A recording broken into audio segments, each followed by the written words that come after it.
everyone out there in YouTube land. This is an age-restricted video. If you're not 18, you should probably not be watching this video. If you are 18, here's the grow room.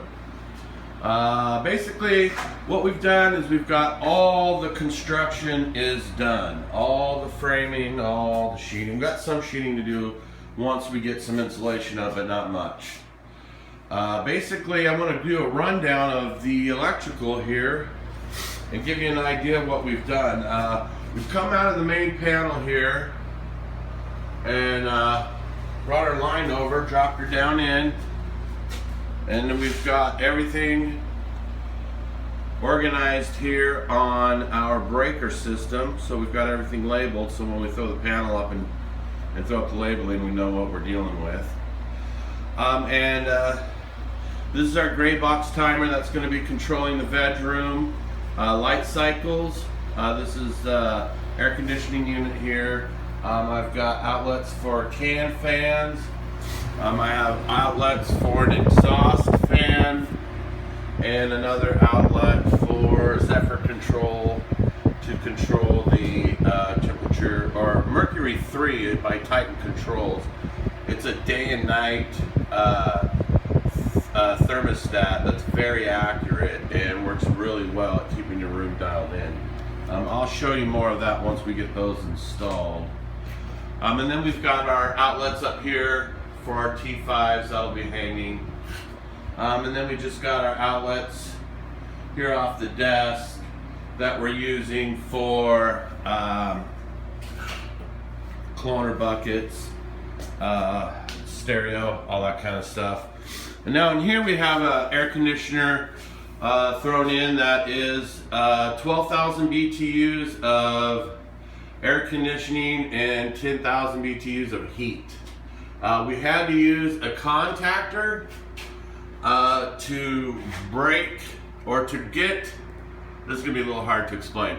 Okay, so I have a Mercury 3 thermostatic control that's on 115 only. They do not make it for 220.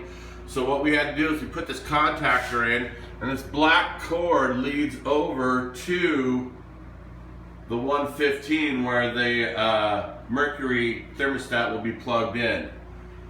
And this it acts as a switch for this 220 here. So whenever the controller says, all right, it's too hot in the room, turn off, then this contactor here will break the line so that the current is not flowing to this 220 receptacle. So it will thermostatically control this unit much more precise than if you were just to try to dial in this unit alone. The thermostats on these things are really vague, and their swings can sometimes be between 8 and 10 degrees. You know, drop the room down to 70, and I don't want that. I want my room right at 77 perfect degrees. And then we got another gray box timer that's going to be controlling these 220 outlets. And we've also got stuff for intake fan to bring in fresh air during the fall, winter, and spring. We're going to have another can fan down here. And some one of those oscillating hurricane fans as well. And over here we just got switches that we've hooked up to the fan systems.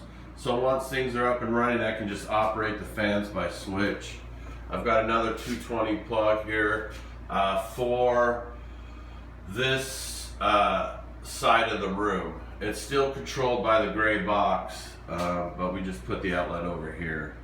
So the next thing we got to do is we got to insulate. The big thing now is going to be stuffing the insulation, putting up the, we've got the 1/2 inch foam insulation boards, and we'll be putting those up as well.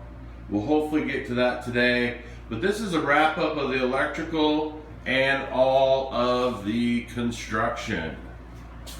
All right, everyone out there on YouTube, I hope you guys have a fantastic day. And growers love.